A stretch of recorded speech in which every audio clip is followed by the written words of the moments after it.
Hello दोस्तों, कैसे हैं आप सब। आज हम करने वाले हैं अपना नया chapter start, cash flow statement.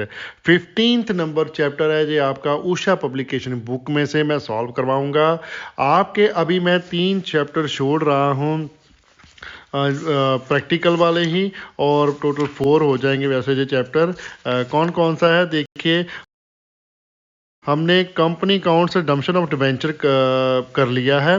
उसके बाद आपका चैप्टर था फाइनेंशियल स्टेटमेंट ऑफ कंपनी, फिर है फाइनेंशियल स्टेटमेंट एनालिसिस, फिर है tool of financial statement analysis, comparative and common size, और उसके बाद है अकाउंटिंग रेशो। ये टोटल हमारे 4 चैप्टर हैं, ठीक है, जिसमें से 2 चैप्टर आपके प्रैक्टिकल वाले हैं जिनमें से क्वेश्चन आने के चांस है। 4 मार्क्स का एक क्वेश्चन आएगा जो 4 चैप्टर करने के बाद, लेकिन कैश फ्लो स्टेटमेंट में से एक क्वेश्चन आपका पक्का है एक चैप्टर करने के बाद। तो पहले हम ये एक चैप्टर कंप्लीट कर लेंगे, उसके बाद हम जो हमारा टाइम अगर बचा तो फिर ये 4 चैप्टर्स को भी साथ में साथ कंप्लीट कर लेंगे, ठीक है।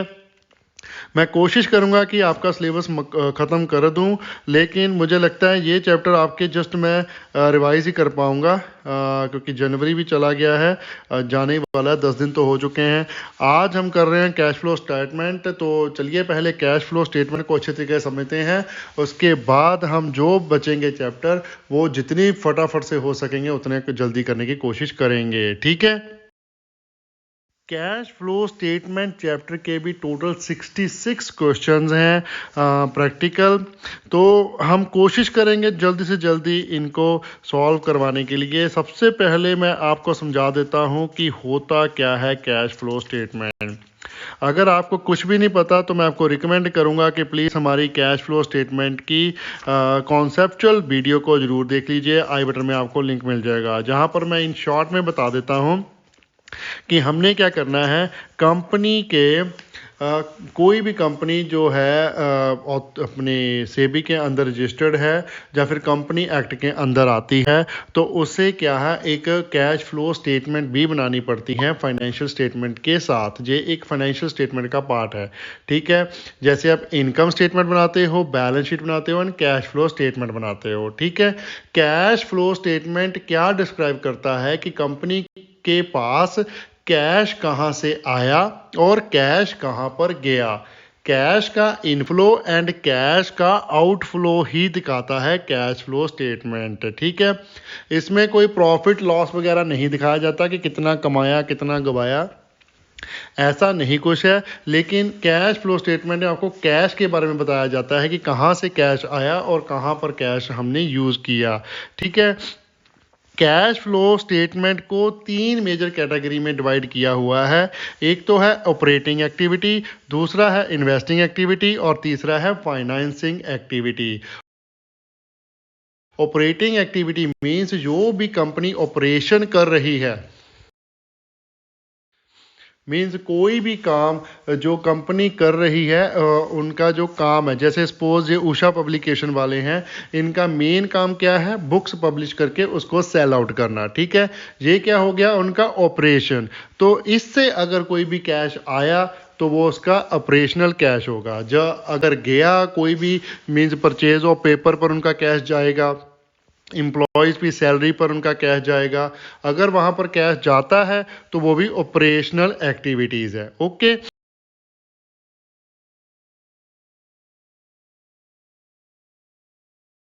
उसके बाद जो इन्वेस्टिंग एक्टिविटीज़ आ जाती हैं, these are related to assets, ठीक है। अगर हम कहीं पर भी एसेट्स पर पैसा लगाते हैं तो वो हमारा आता है इन्वेस्टिंग एक्टिविटीज़ में, ओके। अगर कंपनी ने कोई एसेट्स खरीदा है तो क्या हो रहा है, कैश का आउटफ्लो हो रहा है। अगर कंपनी ने कोई कैश एसेट बेचा है तो कैश का क्या होगा, इनफ्लो होगा। तो वो एसेट से रिलेटेड जो भी कैश आउटफ्लो और इनफ्लो होगा, एक्सपेंसेस की बात नहीं कर रहा हूं मैं, कैश आउटफ्लो और इनफ्लो की बात कर रहा हूं, वो जाएगा इन्वेस्टिंग एक्टिविटीज के अंदर, ओके। थर्ड कैटेगरी जो है वो है हमारी फाइनेंसिंग एक्टिविटीज। अब फाइनेंसिंग एक्टिविटीज का होता है कि कहाँ से बिजनेस ने पैसा उठाया है। वो हमारा कैपिटल से रिलेटेड होता है और लायबिलिटी से रिलेटेड होता है। अगर बिजनेस ने शेयर मार्केट में शेयर इशू करके पैसा उठाया है तो वो इनफ्लो होगा, ठीक है। अगर शेयर बाय बैक कर लिए, मीन्स इक्विटी शेयर आपने आप ही खरीद लिए, तो वो हमारा क्या होगा, आउटफ्लो होगा। सेम वे डिवेंचर इशू किए, इनफ्लो, डिवेंचर रिडीम किए, आउटफ्लो। ओके, लोन टेक किया, बैंक से लिया, फाइनेंशियल इंस्टीट्यूशन से लिया, कहीं से भी लिया तो इनफ्लो, लोन दिया तो आउटफ्लो, अगर रीपे करते हैं तो हम लोन को। ओके, ठीक है। तो सभी फाइनेंस से रिलेटेड एक्टिविटीज आती हैं हमारी फाइनेंसिंग एक्टिविटीज के अंदर, जहां से हमारे से पैसा हम आता है, मीन्स वो मेनली क्या है, कैपिटल एंड लायबिलिटीज। ओके, तो चलिए करते हैं फर्स्ट क्वेश्चन सॉल्व। सबसे पहले हमें क्वेश्चन भी टॉपिक यही दिया हुआ है, आइडेंटिफिकेशन ऑफ एक्टिविटी, कि कौन सा ये जो भी आइटम्स आपको दिए हैं वो किस एक्टिविटी में आने वाली हैं, ऑपरेटिंग में, इन्वेस्टिंग में या फिर फाइनेंसिंग में। फर्स्ट क्वेश्चन में लिखा है classify the following activity as, first है operating activity, second investing activity और थर्ड है फाइनेंसिंग एक्टिविटी। तो आपको जे करने को बोला है क्लासीफाई। तो सिंपल सा सोल्यूशन करेंगे इसका, 2 कॉलम का टेबल बना लीजिए, 1 बाय 1 आइटम को रीड करते जाएंगे और उसको बताते जाएंगे ये कौन सी एक्टिविटी की साथ रिलेटेड है। ओके, पहला कॉलम बना लीजिए आइटम्स का, दूसरा कॉलम बना लीजिए add head of cash flow statements. सबसे पहली आइटम है हमारे पास कैश सेल्स। सेल्स है, सेल्स हम किस चीज़ की करते हैं, किस वर्ड के लिए हम सेल्स वर्ड यूज़ करते हैं, जब भी हम अपनी गुड्स को बेचते हैं। गुड्स हमारे लिए क्या होती हैं, हमारा ऑपरेशनल आइटम जिसमें हम सेल परचेज करते हैं। जैसे उषा पब्लिकेशन के लिए उनकी बुक्स, उनका क्या है, गुड्स है, ठीक है। तो कैश सेल है तो वो क्या हुआ, ऑपरेशनल एक्टिविटी हुई ना, तो ये रिलेटेड टू है ऑपरेटिंग एक्टिविटी से। Okay, same way next word है कैश परचेज। परचेज हम यूज करते हैं वर्ड गुड्स की परचेज के लिए, ना कि अदर एसेट्स की। अगर कोई और एसेट्स हम खरीदते हैं तो उसके लिए हम वर्ड यूज करते हैं फर्नीचर परचेज, ठीक है, बिल्डिंग परचेज, ऐसे लिखा होता है। कैश परचेज का मतलब क्या है, हमने कैश से गुड्स खरीदी हैं, कैश से गुड्स खरीदी हैं और कैश पे गुड्स बेची हैं, ठीक है। तो ये भी किससे रिलेटेड हुआ, ऑपरेटिंग एक्टिविटी से। ओके, तो लिख लीजिए B point, cash purchases operating activities. Okay, next है हमारे पास इनकम टैक्स पेड। अब इनकम टैक्स हम किस पे पे करते हैं, अपने ऑपरेशनल इनकम पर, जिसमें भी हमने पैसा कमाया है उस पर हमें टैक्स पे करना पड़ता है। तो ये भी हम चार्ज करते हैं ऑपरेटिंग एक्टिविटीज़ में ही। तो लिखिए C point, income tax paid activities का हेड आ जाएगा हमारा operational operating activities. Okay, next D है हमारे पास शेयर इशूड फॉर कैश। अब शेयर इशू किए हैं, फॉर कैश किए हुए हैं। शेयर्स क्या है, कैपिटल, ठीक है। कैपिटल किस एक्टिविटीज में आती है, फाइनेंसिंग में, एग्जैक्टली। तो देखिए D point share issued for cash क्या आ जाएगा, फाइनेंसिंग एक्टिविटीज। ओके,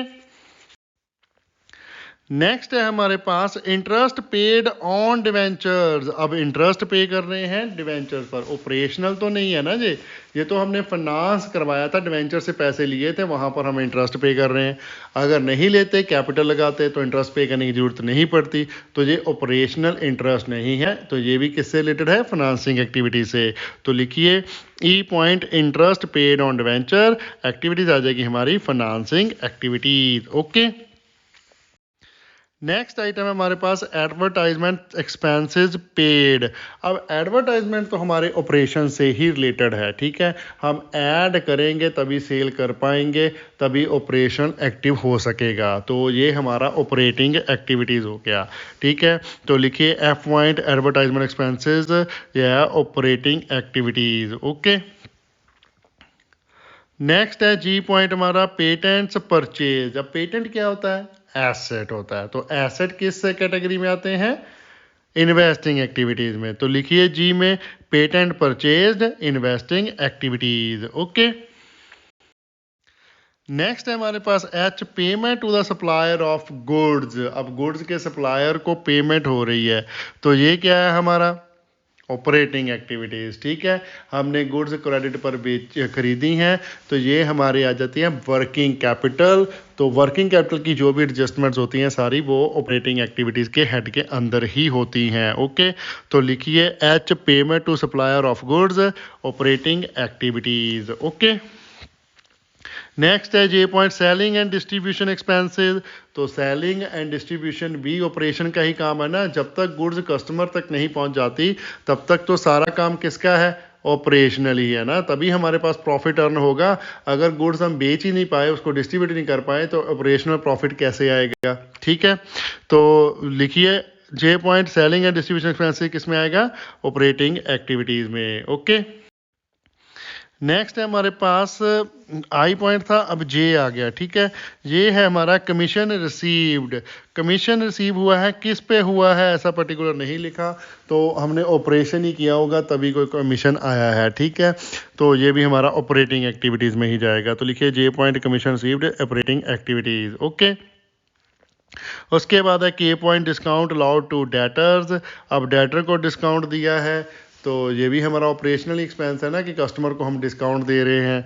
तो लिखिए के पॉइंट भी discount allowed to debtors operating activities. Okay, उसके बाद है हमारा डिविडेंड रिसीव्ड ऑन इन्वेस्टमेंट। अब इन्वेस्टमेंट हमारा एसेट होता है, उसमें हमें डिविडेंड रिसीव हो रहा है, तो ये क्या हो गया, इन्वेस्टिंग एक्टिविटी में कैश इनफ्लो। तो लिखिए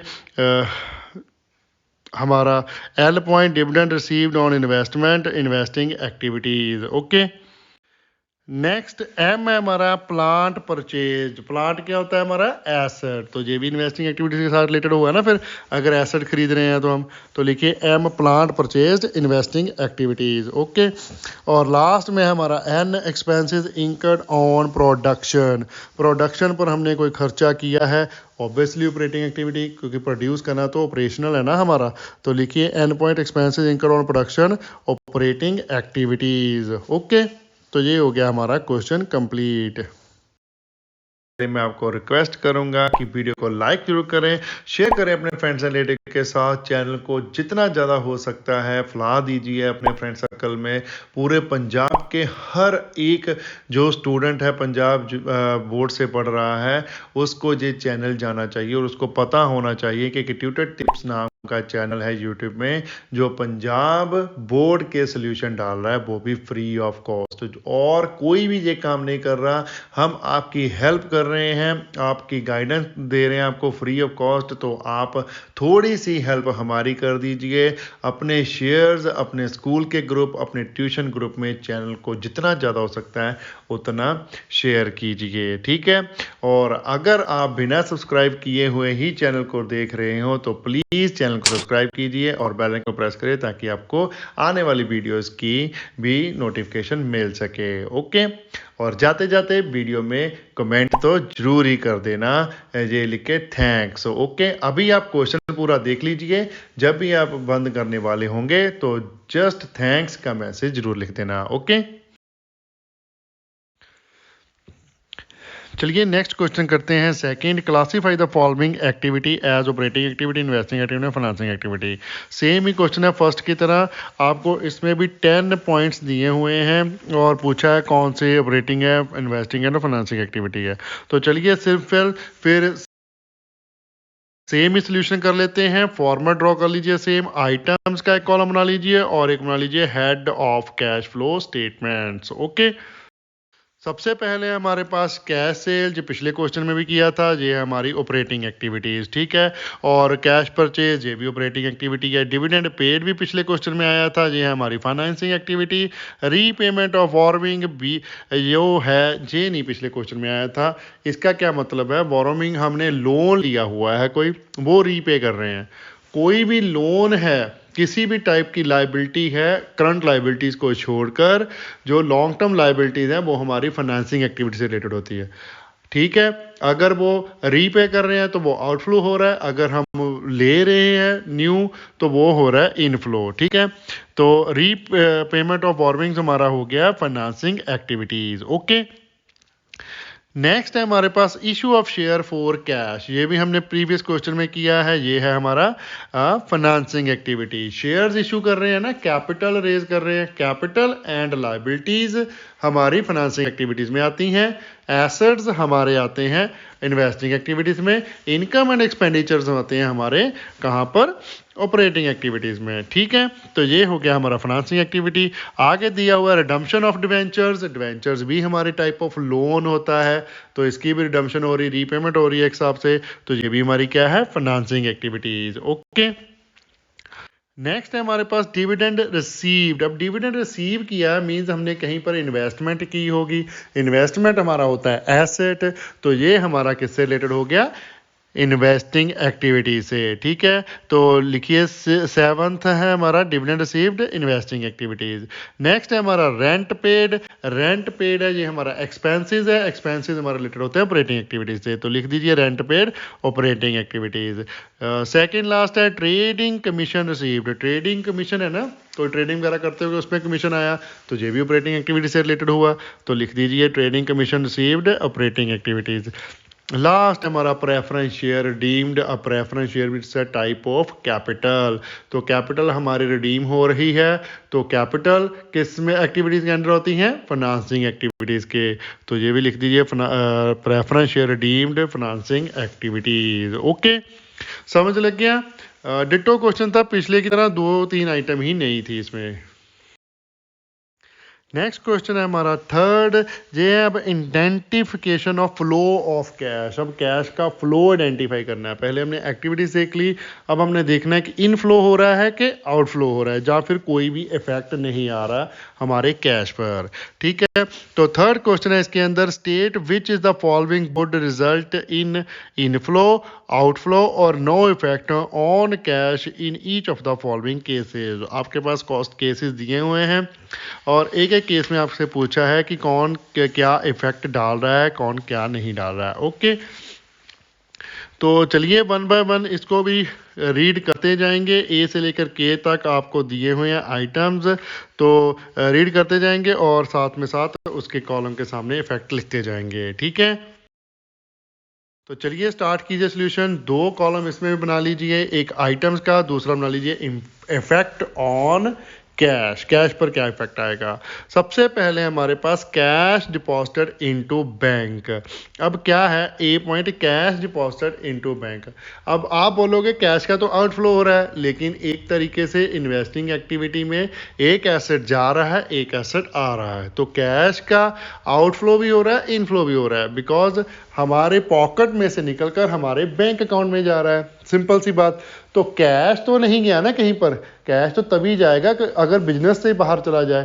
कैश हमारा हमारे पास ही है, लेकिन हमारी पॉकेट से निकलकर हमारे बैंक अकाउंट में चला गया। मीन्स इन शॉर्ट मैं बोलूं, आपने राइट पॉकेट से निकालकर लेफ्ट पॉकेट में रख लिया, लेकिन कैश तो आपके पास ही है, कहीं गया थोड़ी ना, आप उसे यूज तो कर ही सकते हो। ठीक है, तो इसका क्या आएगा हमारा, no effect. Okay, next item लिखिए B point, dividend declared by company. अब डिविडेंड डिक्लेयर्ड बाय कंपनी है, नॉट पेड बाय कंपनी। जब तक पे नहीं किया जाएगा तो कैश तो हमारे पास आएगा ही नहीं। पे करेंगे तभी हमारे पास कैश आएगा। अगर हमने पे करना है तभी कैश हमसे जाएगा। अगर हमने डिक्लेयर किया है, यहाँ पर ऐसा क्लियर नहीं किया कि हमने डिक्लेयर किया कि जहाँ पर हमने इन्वेस्टमेंट किया वहाँ उन्होंने डिक्लेयर किया। डिविडेंड डिक्लेयर हुआ है मीन्स कैश पे कोई इफेक्ट नहीं है, क्योंकि this is a non cash item. Just declaration ही हुई है, अभी पेमेंट रिसिप्ट नहीं हुई। ठीक है, तो लिख दीजिए इफेक्ट में नो इफेक्ट। ओके, थर्ड है हमारा dividend received by the finance company. अब रिसीव हो गया, फाइनेंस कंपनी ने कर लिया डिविडेंड रिसीव। ठीक है, अब फाइनेंस कंपनी कौन थी, क्या थी, ये हमें नहीं पता, लेकिन अगर फाइनेंस कंपनी के पॉइंट ऑफ व्यू से सोचिए तो ये आ गया हमारा इनफ्लो। ओके, डिविडेंड रिसीव हो रहा है ना, रिसीव वर्ड लिख लिया तो मीन्स इनफ्लो हो रहा है। ओके, नेक्स्ट है हमारे पास interest on long term debt paid. अब लॉन्ग टर्म डेट पर इंटरेस्ट हमने पे किया है, पेमेंट की है, कैश आउटफ्लो, तो इफेक्ट आ गया आउटफ्लो। ओके, नेक्स्ट है payment of cash to creditor. अब क्रेडिटर को हम पेमेंट कर रहे हैं, कैश फिर से जा रहा है, तो क्या इफेक्ट आया, आउटफ्लो, ठीक है, इफेक्ट लिख दीजिए आउटफ्लो। नेक्स्ट आइटम लिखिए bonus share fully paid up issued. अब बोनस शेयर इशू किए हैं फुली पेड अप। अब बोनस शेयर इशू किए हैं लेकिन कोई पैसा थोड़ी ना लेंगे उसमें से, शेयर इशू किए हैं। Share is a non cash item if issued as a bonus. अगर तो फॉर कैश इशू किए होते तब हमारे पास कैश आता, हमने तो दिया है बोनस, नॉन कैश आइटम होगी तो नो इफेक्ट, कैश पे इस पर इसका कोई इफेक्ट नहीं आएगा, ठीक है, नो इफेक्ट लिख दीजिए। नेक्स्ट है हमारे पास machinery purchase payment made partly in cash and partly by issue of share. अब क्या है, अब जितनी हमने पार्शली पेमेंट की है कैश में तो वो हमारा हो गया आउटफ्लो, ठीक है, और जो हमने शेयर इशू किए हैं वो तो यहाँ पर नहीं आएगा बिकॉज वो नॉन कैश आइटम है। जो हमने कैश पेमेंट कर दी है वो हमारा आउटफ्लो है कैश का, ठीक है। शेयर इशू किए, मशीनरी आ गई शेयर के अगेंस्ट तो वो हमारी क्या होगी, नॉन कैश आइटम होगी। मशीनरी खरीदी, शेयर दे दिए। कैश आइटम हमारी क्या होगी, जब हम कैश परचेज करेंगे, कैश मशीनरी परचेज करेंगे या फिर कैश के लिए शेयर इशू करेंगे। ओके, नेक्स्ट आइटम है receipt from the loan and advances. अब लोन हमने पहले किसको दिया था एडवांस वगैरह तो वो हमारे पास वापस आया है तो ये क्या हो गया हमारा इनफ्लो, ठीक है। Receipt from loan and advances inflow लिख दीजिए। नेक्स्ट पॉइंट लिखिए marketable security sold for cash. अब मार्केटेबल सिक्योरिटी इज हमारा क्या है, करंट एसेट, वो भी हमारा एसेट है, कैश भी हमारा एसेट है। कैश बेचा, मार्केटेबल सिक्योरिटी बेची, कैश आ गया, वो भी हमारा कैश में इंक्लूड है। कैश एंड कैश इक्विवेलेंट में हम इंक्लूड करते हैं हमारा मार्केटेबल सिक्योरिटी को, जैसे बैंक में करते हैं ना, तो वो हमारा नो इफेक्ट आएगा, कैश पे कोई इफेक्ट नहीं आएगा, वो हमारा उसमें कैश ही पड़ा था वही कैश में आ गया, ठीक है। नेक्स्ट है हमारे पास जे कमीशन पे टू एजेंट। अब कमीशन पे कर रहे हैं, आउटफ्लो। नेक्स्ट लिखिए रिफंड ऑफ इनकम टैक्स, जहाँ पे टैक्स लिखा है, टैक्स से हमारे पास पैसे आए हैं, इनफ्लो। ओके, तो ये हो गया हमारा क्वेश्चन जे भी कंप्लीट। मैं आपको रिक्वेस्ट करूंगा कि वीडियो को लाइक जरूर करें, शेयर करें अपने फ्रेंड्स एंड रिलेटिव के साथ, चैनल को जितना ज़्यादा हो सकता है फैला दीजिए अपने फ्रेंड सर्कल में। पूरे पंजाब के हर एक जो स्टूडेंट है पंजाब बोर्ड से पढ़ रहा है उसको ये चैनल जाना चाहिए और उसको पता होना चाहिए कि ट्यूटर टिप्स नाम का चैनल है यूट्यूब में जो पंजाब बोर्ड के सोल्यूशन डाल रहा है, वो भी फ्री ऑफ कॉस्ट। और कोई भी ये काम नहीं कर रहा, हम आपकी हेल्प कर रहे हैं, आपकी गाइडेंस दे रहे हैं आपको फ्री ऑफ कॉस्ट, तो आप थोड़ी सी हेल्प हमारी कर दीजिए। अपने शेयर्स अपने स्कूल के ग्रुप, अपने ट्यूशन ग्रुप में चैनल को जितना ज़्यादा हो सकता है उतना शेयर कीजिए, ठीक है।